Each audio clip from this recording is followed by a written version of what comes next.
on the roof here. It wasn't entirely finished, but got the chimney all on. The roof, folding roof over the front entrance done, except for the wall flashing.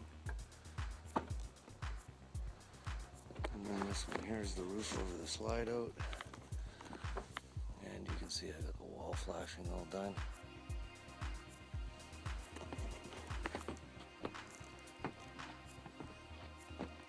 Chimney's working, stove's working real good. The bay window roof, I got those on. I just got to do the wall flashing. I'll do that here in the next hour. And there you go.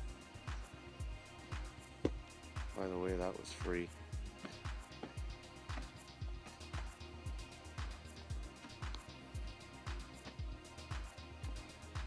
That's the fire pit down there. That's my other cabin. That's my garage. Just show you this. There's my cabin. It's gonna be the guest cabin when I'm done. And then there's my garage. It's 10 by 30, and then I added a wood shed. It's 10 by 8. And it's barely even half full. I don't think I got enough wood. Anyways, that's the updates on the tiny house roof.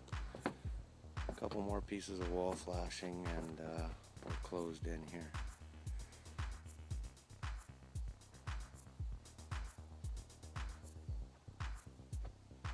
Just an exterior update, not much done. Made another folding roof over the entry.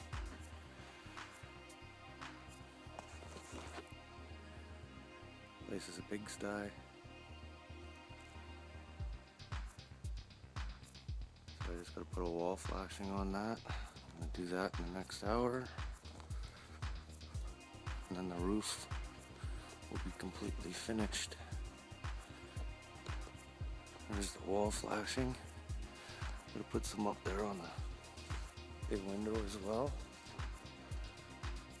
I got the ridge caps on the bay window. I had to cut them down, they were made too big.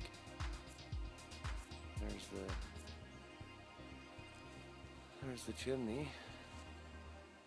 I just went up there and put that little rain flashing on there. I'm just using a rubber seal on the roof. Some people like them, some don't. I heard they leak, but I'm gonna try it. If not, I'm gonna go with metal.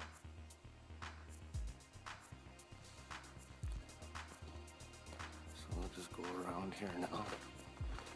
I'll show you the inside real quick. We got the stove going. That's the neighbor's yard.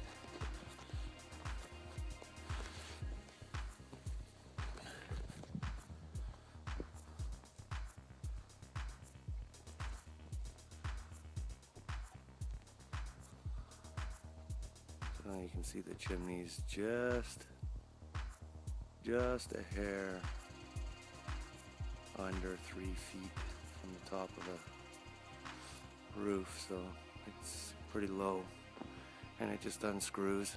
Just a quick quarter turn and it lifts out, and then you can go down the road. This slide out I push in pretty much by myself, one side at a time, and you just prop there's going to be a post there and a patio holding up the one end of the roof, but you have to prop it up with a piece of wood or 2x4 and then push the slide out in. Gotta take the fascia board off too, so it'll fold down.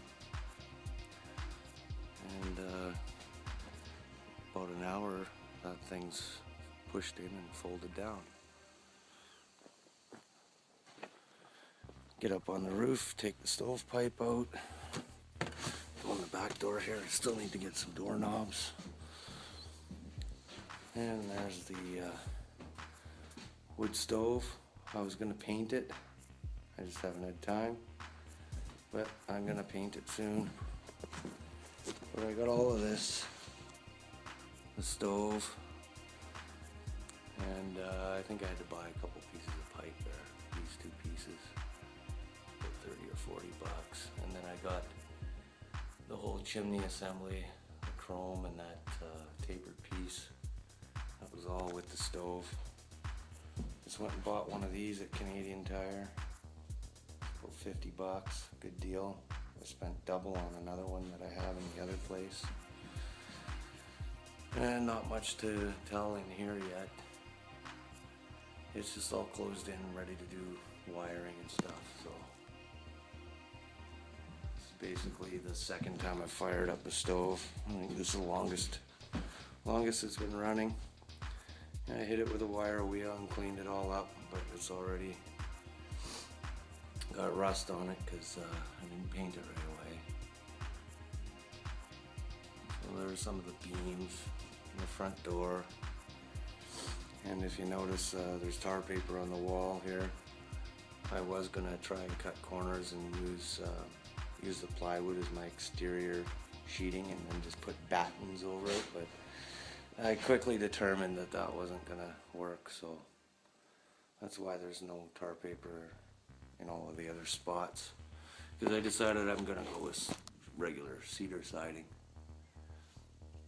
And yeah, so there's the stove and the slide out.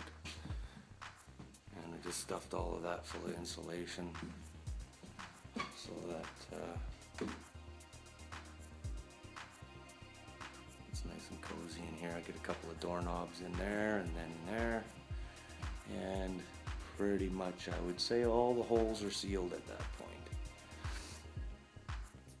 So it's nice and toasty in here. It feels like it's about 22 degrees. Stove's been running for about an hour and a half. And I've got no insulation. And it's probably 3 degrees outside, so not too bad. Here's the kitchen area once again. There's going to be like a breakfast nook or L-shaped sort of countertop. Maybe a couple of bar stools there, I don't know. And then right there on the end of the wheel well is going to be an RV stove. And a little more counter space and a big sink. And a little more counter space or pantry, I don't know yet. And that's the wall for the bathroom. And I'm test fitting this as well. There's going to be a holding tank inside. I've got a couple of these. I don't know which one I'm going to go with yet. That one there is looking pretty good though. And I'm going to have stairs going up to the other loft. They're both 8 by 10. And that's going to have a folding patio off the back. So I gotta build that yet. A lot of cedar. And then above this tank, like there'll be cabinet doors here so you can access in behind here, a little bit of storage and access to it. There'll probably be a hot water heater on demand in here somewhere and a furnace. And above it'll be a countertop. And then a fridge in the corner here somewhere, somehow. We'll make it all fit. But next is planning the wiring and the rest of the layout of the interior. This is totally changed from when I first started with the plans. It was just going to be a box on a trailer, and now it's morphed into this 594 square foot tiny house on 2 wheels. It's one of a subscriber to my channel, I guess, on YouTube says it's a transformer tiny house, and you know, I kind of like that. I've been trying to figure out what I'm going to call this thing, and I think this pretty much lives up to it. It's a transformer tiny house on wheels. 2 trailers, slide out, flip up roofs, flip down patios. Yeah, so it kind of got away from me here. But it does, I think it looks good, and it seems to be working good so far. Stays warm even without the insulation in here, and snow's coming within a week or 2 up here. I'm way up in the mountains, so Yeah. Start getting the wiring in here and some insulation, and then I can start closing all the interior in. Next year probably I'll be doing the interior and exterior siding, so I don't know if there's going to be any more updates until next year unless there's something significant. But wiring and insulation's a little bit on the boring side, so this is probably the last video of the year, and I'll probably start up again in February or March with the siding and stuff next year. So I hope you all like the videos, and I hope this gives you some ideas as to what you can build. I'm just a hair over 10,000 on the budget right now, and like I said, I went gung-ho on this thing. So far I haven't really cheaped out. This is like $40 something $100, $4,200, maybe $4,500 with windows and doors alone. So the windows and doors in this place were half the cost, and the roof is just it's approaching $1,500 for the tin roof, which is all brand new material, screws, everything, all the gaskets. I didn't cheap out there because I don't want to ever go back up there. So a little over 10 grand, and I got a half a house here. I figure another 10 grand, hopefully not much more than that, and it should be fully functional, off-grid, transformer tiny house on wheels. So I hope you guys like the videos, and I'll keep you updated as things progress.